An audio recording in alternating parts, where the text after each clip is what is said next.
Bismillah, alhamdulillah, wassalatu wassalamu ala rasulillah. Assalamu alaikum.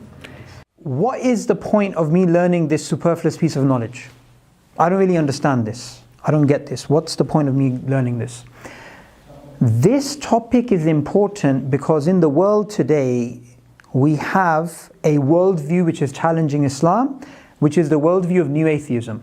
So if there is a worldview of new atheism, and there is a particular implication of being an atheist, if there's a particular outcome of being an atheist, which I'm going to argue today as nihilism, then we need to understand, we have to show people the trajectory where atheism leads to. Why?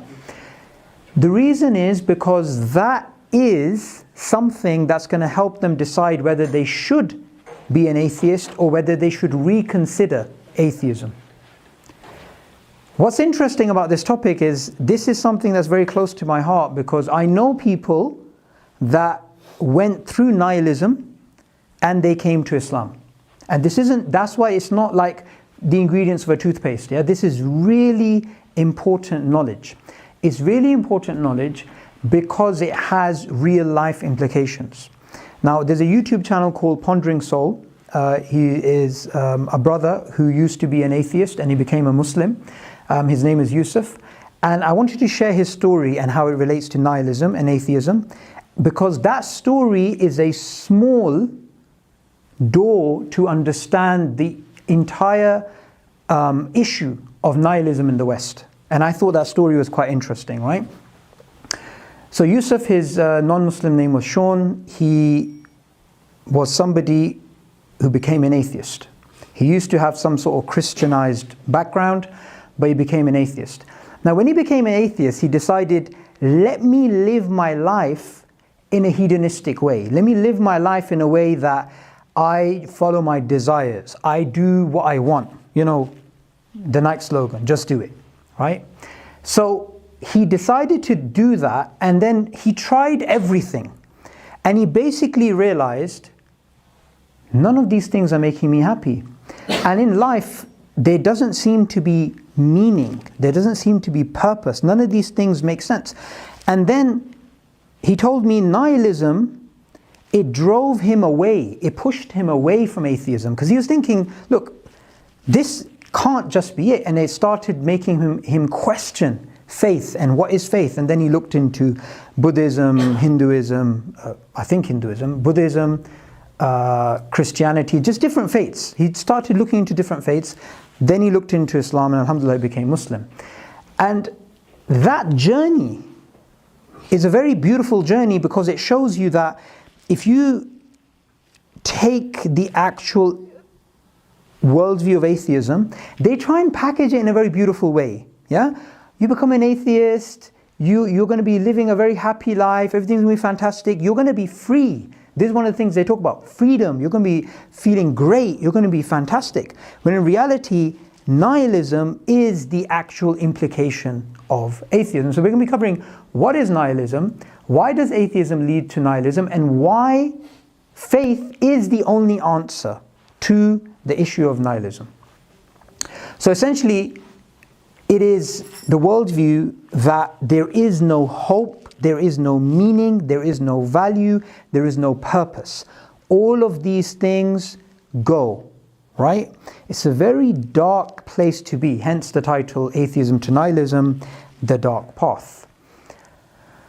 Friedrich Nietzsche, he is one of the most important figures when it comes to nihilism, right? Now, he's actually called by some as a prophet. Not a prophet in the conventional sense that, you know, we have revealed religion and we have God giving prophets, but a prophet he is called by some because he made predictions which were bold and which are being confirmed today. So he made a prediction that Europe's going to go through this existential crisis, right? Now about 100 years ago, more than 100 years ago, when he was alive and he was writing, and he gives the parable of the madman. Right? So because of the advance of science and people becoming godless, he wanted to show people the implications. So he gives the story of the madman. So the madman, he runs out into the market and he has this lantern with him. And he starts saying, God is dead, right? He starts saying, God is dead. God is dead, God remains dead, and we have killed him. How shall we comfort ourselves? The murderers of all murderers, right? So the madman in his parable, he goes around telling people, look, what are we going to do? We just killed God, in the sense that science has got rid of God. What are we going to do? He's going around talking to everybody, and they just don't seem to get it. And the madman, he throws down his lantern, and then he says, I've come too early. Meaning, these people do not understand the implications of atheism yet. They do not understand the implications of a godless worldview. They don't understand what I'm trying to say about life being meaningless.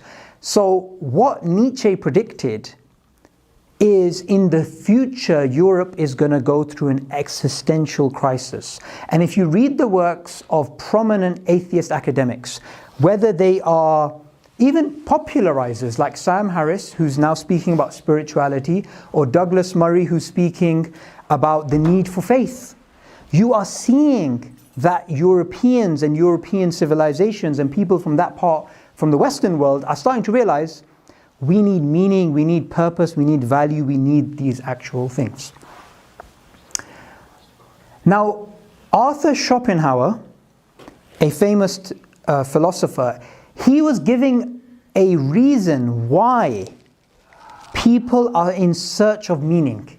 He was, because we all are looking for meaning. We want to find out.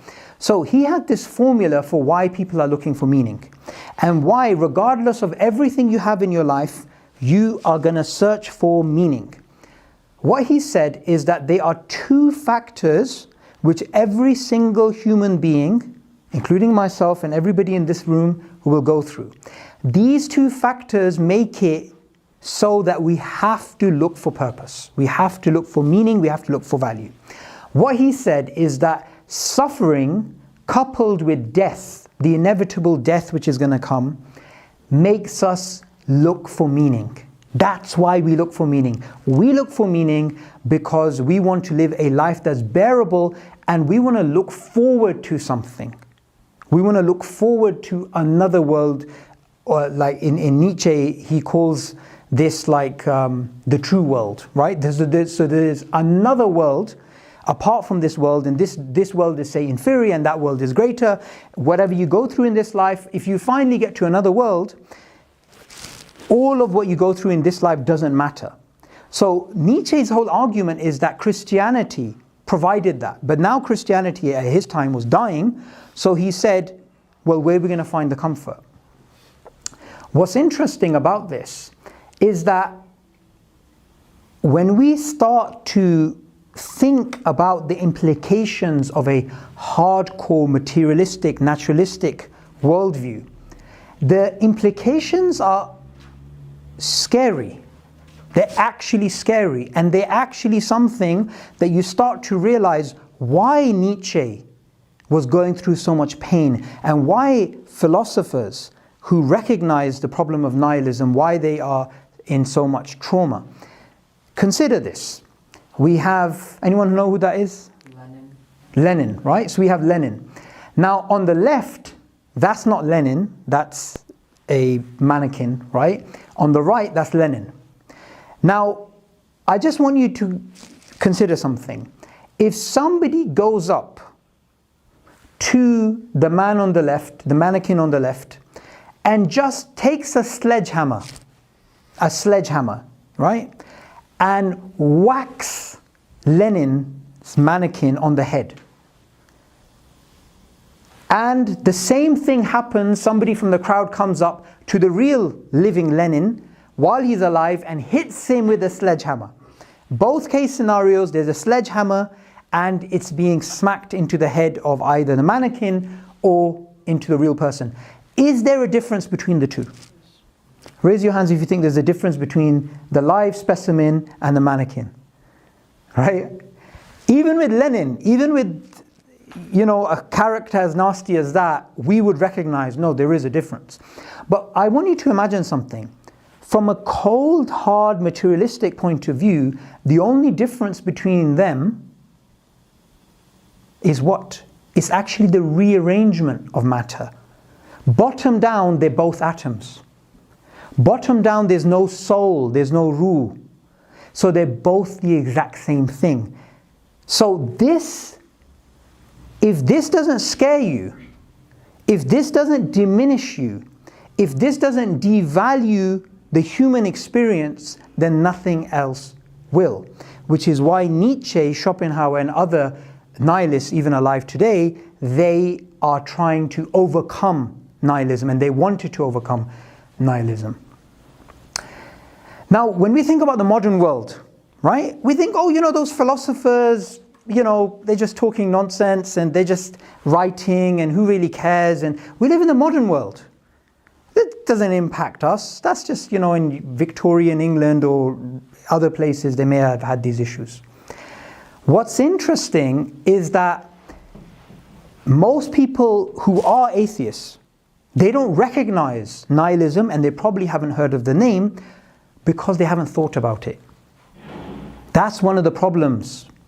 Nietzsche, when the parable of his madman that's going around telling people, listen, we killed God apparently, right? And where's the meaning? What are we going to do with our lives? People don't recognize what he's saying. Likewise, Nietzsche, what he said is people are going to eventually recognize it, eventually.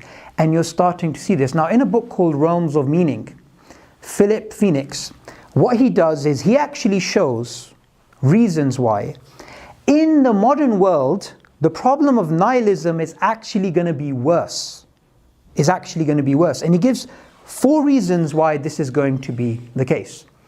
The first is the spirit of criticism and skepticism which dominate the domains of science and philosophy among many other fields. So it's just the general skepticism. You know, question everything. Nothing is sacred. Nothing is valuable. There's no true authority, right? So that skepticism, which is so much hyped and is thought of as a fantastic thing, he says is one of the causes. Another cause is the tendency towards depersonalization and the fragmentation of complex societies due to industrialization and alienation. I'll give you a simple example of this. Urbanization. You have villages where you have a person who knows their second cousin, third cousin, fourth cousin, fifth cousin. You have a funeral which is large. You have women of the household who every single day they're probably interacting with 10, 15 other women. This is like a village life. As society becomes urbanized, right? As you move away from the village type areas, you're going to start to see a lot of people becoming away from their relatives and their other structures, so particular groupings that they may have in the villages and other places, and you're starting to see that actually society is prime for this type of alienation. And you find in major cities like London, which people think of London, they think fantastic, big city, very busy. One of the biggest issues in London is actually loneliness. People don't talk to their neighbors. Walaikum salam. No one interacts the way that they do in a village area or in smaller towns. So that's another cause. Another cause, interestingly, what we think of as good, is actually a cause of nihilism, is overabundance of both things and information, inevitably overwhelming the modern citizen. You know, a human being, we're very strange creatures. We want something, but that thing is usually bad for us. I'll give you an example. Somebody goes to a restaurant and they're like, I want to go to a buffet where there's like 50 dishes. When in reality, psychological studies have shown when you give human beings too much choice, which they want, that choice actually makes them unhappy. So it's the same thing. We have an overabundance of information and things, and this is also another cause. Another interesting one is rapid rates of change which leave a constant feeling of impermanence and lack of security. I'll give you guys an example so you can remember. Your great-grandfather, I just want you to imagine your great-grandfather, no, not your great-grandfather, you can't remember him, your grandfather. I want you to go from this. Your grandfather, when he was alive, say maybe 100 years ago, 70 years ago, something like this, when he was young, that grandfather his grandfather, which is, say, 80 years earlier, the difference between the two worlds wasn't that great. It wasn't that great. The difference between this grandfather and his grandfather wasn't that great. The difference between this grandfather and his grandfather wasn't that great. The world that they were inheriting, that they were preparing their children for, wasn't really that different. So if you go back to, say, 1850, you go back 1750, go back 1650, go back 1550, there's not that much difference. Now, you go back 10 years, the world's totally different. 30 years ago, no one would have thought the world would be the way it is right now, with internet, with AI, with all these things. The state of rapid change is creating this insecurity in us about the fact that nothing remains permanent, and of course the lack of security. Now, so even in the modern world, you will find people who seemingly have everything. They have wealth, they have money, they have fame, they have supposedly everything that's supposed to make you happy in the capitalist dream. Yet you will find people like Robin Williams, who was making the world laugh, but inside he was crying himself. And he ended up committing suicide. And you find people who we are told by society that this is the fantastic thing, that if you do, you'll get this, you'll be happy. You find those same people, they're not happy. And life is empty and meaningless. So what's the solutions? Let's go over a few solutions. When it comes to solutions, we need to look at these solutions in a very objective way. Because it's very difficult. It's very difficult when sometimes people put forward conclusions, and you know what? They sound really good, but in reality, there's not really that much there. It's not really thought through that well. So as we go through these, I want you to first sympathize with the conclusion,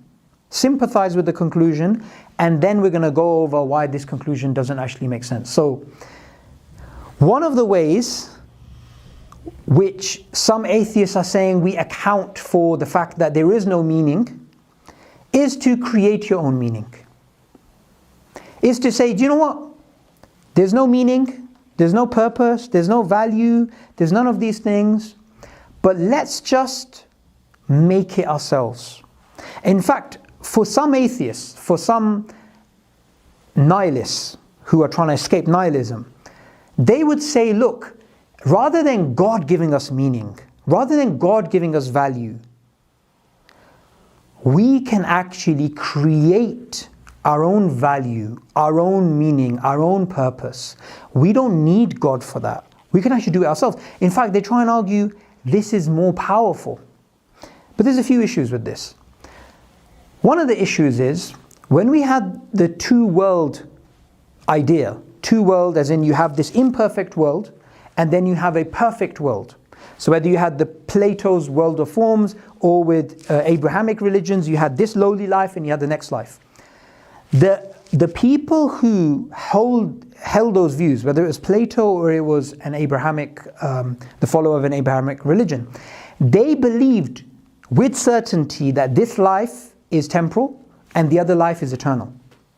But if you make it yourself, you will know always that this is nonsense. I just made this up. Secondly, the whole charge against religion, the entire charge against religion is you just have make-believe. You just have an invented religion. How different is that from playing make-believe? It's not. It's the exact same thing. So European civilization moved away from Christianity because they said it was false. And a cause of them moving away was them accepting a scientific worldview. So if they go back to make-believe, then why don't they just go back to Christianity? And what's really interesting now is atheists are speaking about the importance of faith, as long as someone else believes. You will find atheists actually speaking about how faith is a good thing.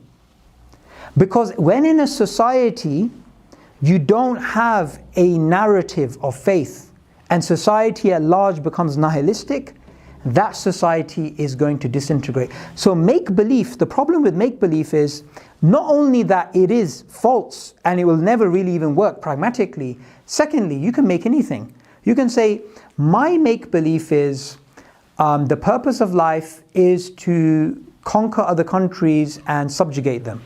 My purpose of life is I'm going to study frogs for the rest of my life. I mean, you could just make up anything, and there's no way of adjudicating between what is good and what is bad. Okay, anyone guess what this solution is?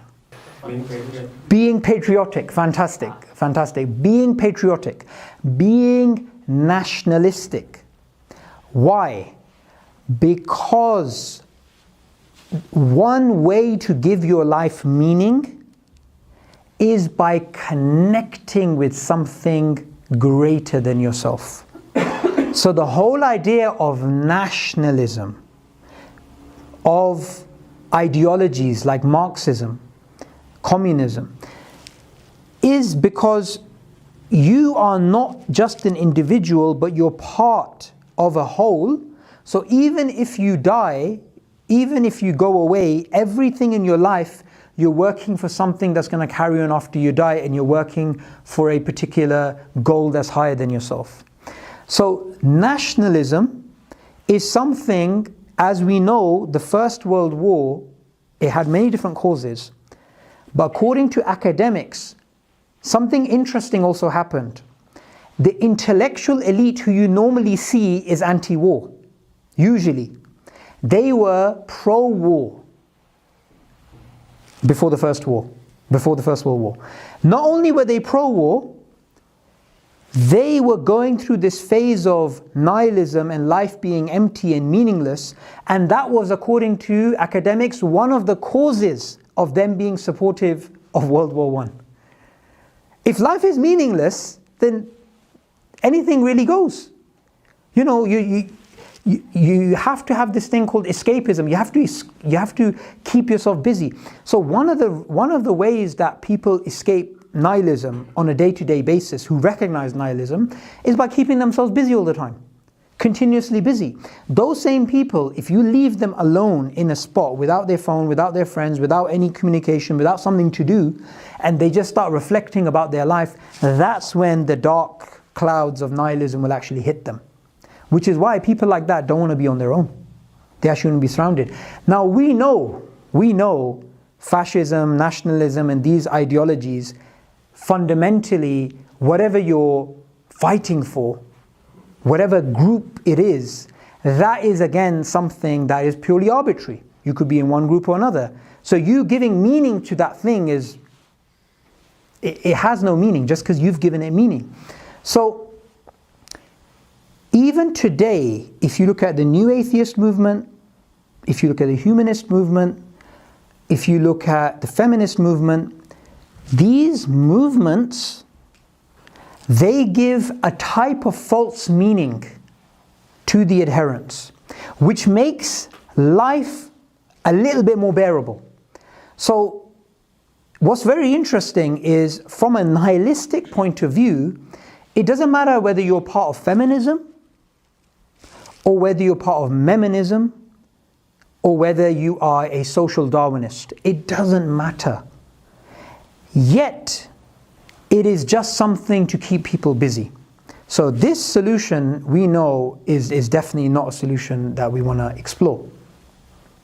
Okay, here's a solution which you do find atheists talking about. Just do science. Just do science, as if science is a thing in of itself. If I was to talk to you about maths, I would say I believe in maths and we need to have a mathematical way of life. You guys are going to say, but that's not a worldview, that's just a subject. What value? Because Nazis can use mathematics and they can use it for evil ends, right? You can have Quakers using mathematics for another end. Mathematics in of itself is nothing. You need values before that. So science is not something on its own. You actually need values. Some values to actually do something. So this whole thing of, look, let's just do science. Let's just make the world a better place. Make the world a better place. A friend of mine who used to be a nihilist, he said that when he was a nihilist, he thought, what's the point of even getting out of bed? Because the universe is, if you accept a naturalistic point of view, it's a cosmic accident. Everything is a cosmic accident. So if we are a cosmic accident, then how can we make the world better? So the way he explained it to me is, if the world is pointless, how can you make the pointless better? The pointless can only become pointless. Not become, but it's just going to remain pointless. There's no way of improving. So when they talk about, let's work for progress, let's work for humanity, let's work for against climate change, that's what you find atheists doing now. The atheists, they're trying to maintain their sheep. And how do they maintain them? By giving them two things. By telling them their life is meaningful, and by telling them that they are important. What's very interesting is even atheist academic, you could call him an academic, but an atheist popularizer, right? Like Douglas Murray. Even he says human rights, the whole movement of human rights. First, human rights, as we know, is anchored in God. You know, they believed in self-evident rights which God gave, which are unassailable and immutable and whatnot. He said this is a post-Christian dream. And this is not something which can be justified from a secular point of view in terms of its moorings, in terms of its beginnings. So this whole atheistic movement that we see in the world today, they're continuously trying to get their followers latched on to something, either human rights or humanism or feminism or progress or making the world better or focusing on climate change. These are all distractions because they're trying to give people a meaning and they're trying to make people think, look, your life is significant, right? But the fact is that all of those things are still arbitrary. It's just, it doesn't take much for you to just scratch the surface and you start to realize it all falls apart. So this whole thing about let's believe in science and science is fantastic. Firstly, science, like I mentioned, is not a worldview in of itself. And secondly, and this is interesting what Nietzsche says, it was people accepting a supposed scientific view of the world which led to nihilism in the first place. That was the very thing which led to nihilism in the first place. So Nietzsche says about this, and Nietzsche is not anti-science, but he just says this thing which I thought was really ironic, because the people today, the atheists today, are saying, let's believe in science and focus on science and do this and do that. That was the very cause of the Europeans moving away from Christianity, right? So he says this very funny thing. A scientific interpretation of the world, as you understand it, might still be one of the stupidest, that is to say, the most destitute of significance of all possible world explanations. Now for him, somebody who is well respected in the Western world, in Western philosophy, in the Western tradition, to call the scientific view the stupidest is saying something. Now he's not saying if you accept scientific conclusions you're stupid. What he's saying is, if you say we just want a scientific interpretation of the world, like I mentioned at the beginning, a scientific interpretation of the world would mean what? There's no meaning, there's no value, there's no purpose, there's no morality, none of these things, right? It's just the two Lenins, right? It's all atoms. There's no difference. So he said it's devoid of any significance. So you can't say, yeah, science is the solution to nihilism, when it was science which actually caused European civilization to go down the slippery slope of atheism, which eventually leads to nihilism. So what he basically says is this. Nietzsche argues that you have to have something beyond yourself. You have to make this life, the suffering in this life and the inevitable death, to make it bearable, you need to give that suffering a meaning. Now with us as Muslims, with us as Muslims or people of Abrahamic faith, we can say that. We can say it does have actually a meaning. There is a purpose. There is a hereafter. But then when you move away from that, you will fall into this slippery slope. Now what he says is this: gradually man has become a fantastic animal that has to fulfill one more condition of existence than any other animal. Man has to believe, to know from time to time why he exists. His race cannot flourish without a periodic trust in life. So even from a naturalistic perspective, we're just one ape amongst others, right? We're just one animal amongst this vast kingdom. But there's something unique. So regardless of how much you try and shove down people's heads that, we evolve via natural selection, random mutations, and we're all just like, there's no difference between a human being and bacteria in terms of the tree of life. Even the most hardcore militant philosophers and atheists recognize there's something different about the human being. You'll find other animals which are more than happy, they're not having existential crises, right? Yet you find the human being who wants to know, why am I here? What is the point of life? And what's very interesting about this is that human exceptionalism, which they argue against, they say there's no such thing as human exceptionalism, we're all the same as everything else in nature. Yet it is that very human that you say is not exceptional who discovered the supposed truth of Darwinian evolution, that we are not exceptional. Which other animal worked out Darwinian evolution or quantum mechanics or string theory or whatever, right? Now, one more solution. So we tried different solutions. Let's try one more solution. One more solution is, maybe let's just go back to our origins from a naturalistic perspective. Let's stop asking that question. Let's stop, trying to look for meaning. Let's just give up on that. Forget meaning. Let's just understand that, look, we evolved to survive and reproduce, and let's just survive and reproduce and stop worrying about meaning. Now, from The Selfish Gene, Dawkins, although he speaks about many different aspects of evolutionary theory, there is one thing that he says, or one theme in his book which I found very interesting, which he speaks about the rationale of human existence from a Darwinian perspective. So he says, we are survival machines, robot vehicles blindly programmed to preserve the selfish molecules known as genes. This is a truth which still fills me with astonishment. He's on his own there. I don't know why that's astonishing. They are in you and me. Speaking about the genes. They are in you and me. They created us, body and mind. And their preservation is the ultimate rationale for our existence.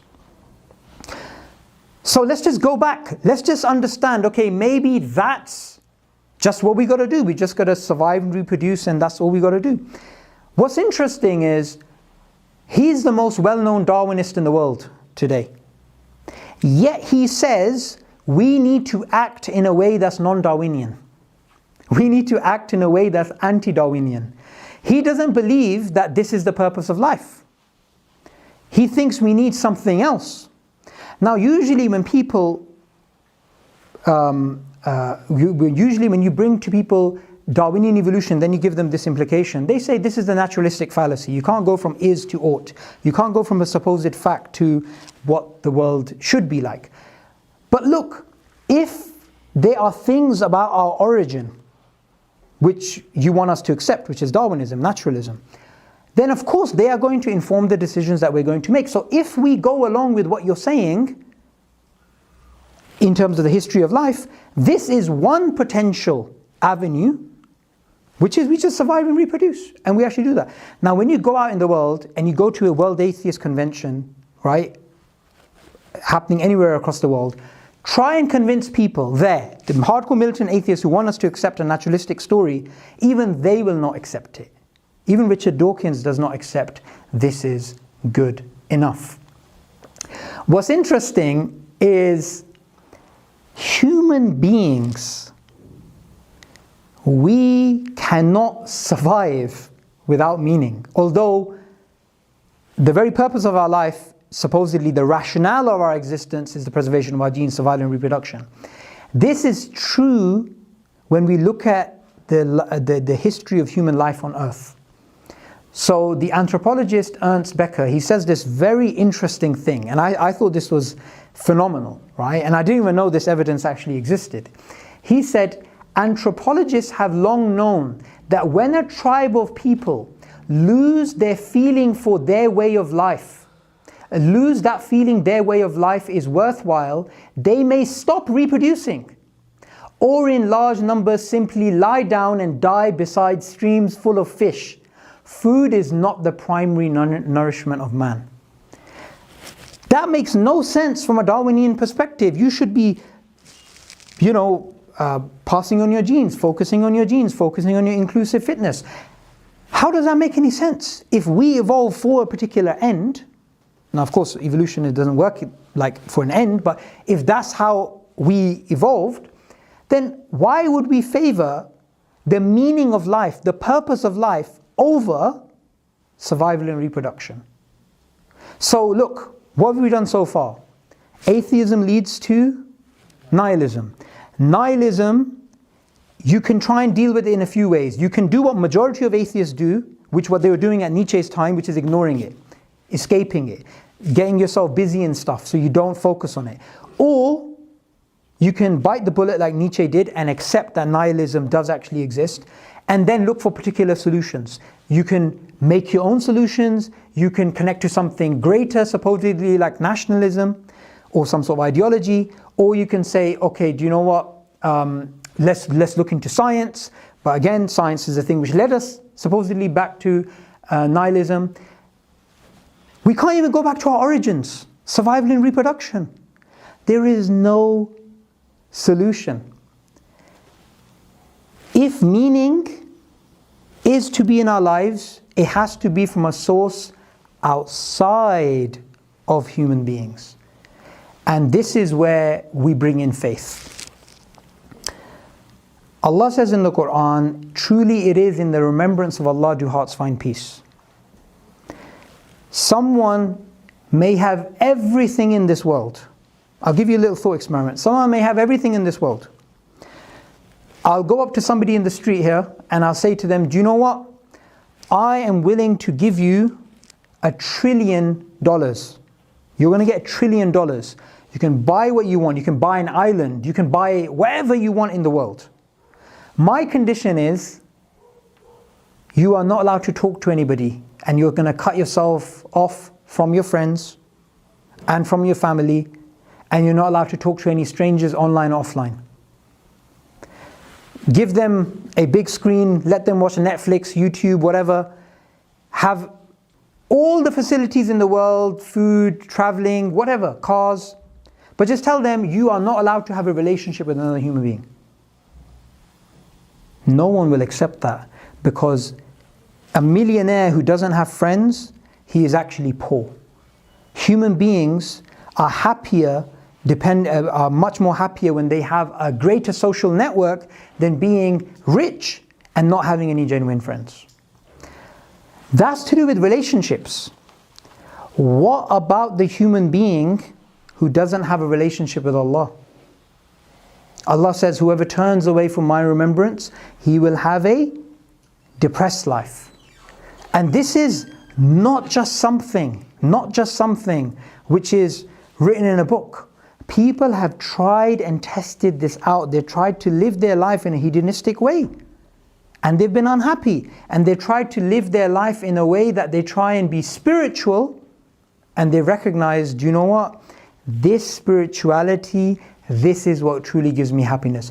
And like I mentioned earlier on in the talk, atheists are now starting to talk about meditation. Anyone here heard of the book Sapiens? Yuval Noah Harari, very famous book, right? The author of the book, Sapiens, the guy who's popularizing the idea of evolution, right? How many children does he have? 0. None. He actually has dogs. How does that make sense from an evolutionary perspective? And he talks about meditation. and he meditates 1 hour in the morning, 1 hour in the evening, and a certain part of the year he actually meditates. How does that help your survival and reproduction? Sam Harris, Douglas Murray, Yuval Noah Harari, you find so many of these atheists. They're talking about meditation or the need for faith or spirituality. Why? Because they're fighting against their true nature. Allah created us with a fitrah. And Allah gave us a soul. We're not just, that example of Lenin, he's just molecules. No, with us we have a soul. And the soul cannot be fed through a burger, right? The soul cannot be fed through having lots of relationships with women. The soul cannot be fed through material things because the soul is immaterial. So it can only be fed by the one who created it, and Allah created the soul, and the food for the soul is zikr, is remembrance of Allah. The food for this soul is not going to be something physical. Everything good I've said is from Allah, every mistake is from myself. Jazakallah khair for listening. Go back a few slides. Okay. Which one? Yeah.